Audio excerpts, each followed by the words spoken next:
credo che fosse nelle carte, io non l'ho letto, come ho detto, le 30.000 carte, 38.000 carte che hanno inserito. Credo che sta roba qua l'abbiano già sviscerata parecchio e non c'è, mi sembra che sia tutto regolare da quello che a me risulta. Hanno dato per l'ennesima volta la velina ai giornalisti con una certa cadenza, ormai è chiaro che c'è uno scontro aperto, c'è un accanimento specifico, questo mi pare, penso lo capiscano tutti. Per quanto mi riguarda, peccato succede a me, nel senso che dovrò difendermi da una cosa che oggettivamente non auguro a nessuno. Credo non ci sia nulla, è tutto regolare, però hanno inserito anche quello nelle carte, buttano carte così nessuno ci capisce niente, però fanno articoli e forse si pensa di spaventare o intimorire qualcuno. Io non vengo intimorito perché sono una persona onesta, so che le cose hanno fatte bene, non le ho fatte io, ma sono persone che sanno fare le cose, c'è una legge sul finanziamento.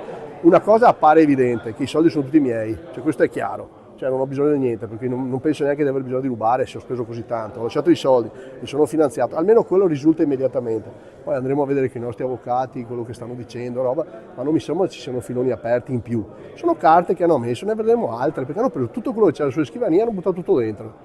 Però è evidente che ci hanno ascoltato per anni, da quando ho cominciato, io ricordo che dalle elezioni qualcuno non l'ha amata giù.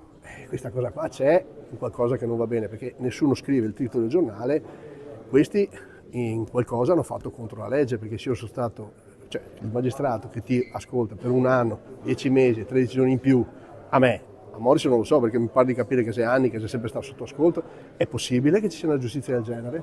C'è un processo, lo faremo, se mi rinvieranno lo faremo al processo, ma mi metto là, parleremo di ogni singola cosa, andremo a vedere, poi però qualcuno dovrà risponderne.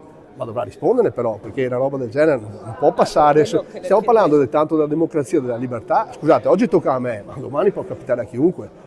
Tocca a me, me la affronterò io, la faccio a viso aperto e lo continuerò a fare.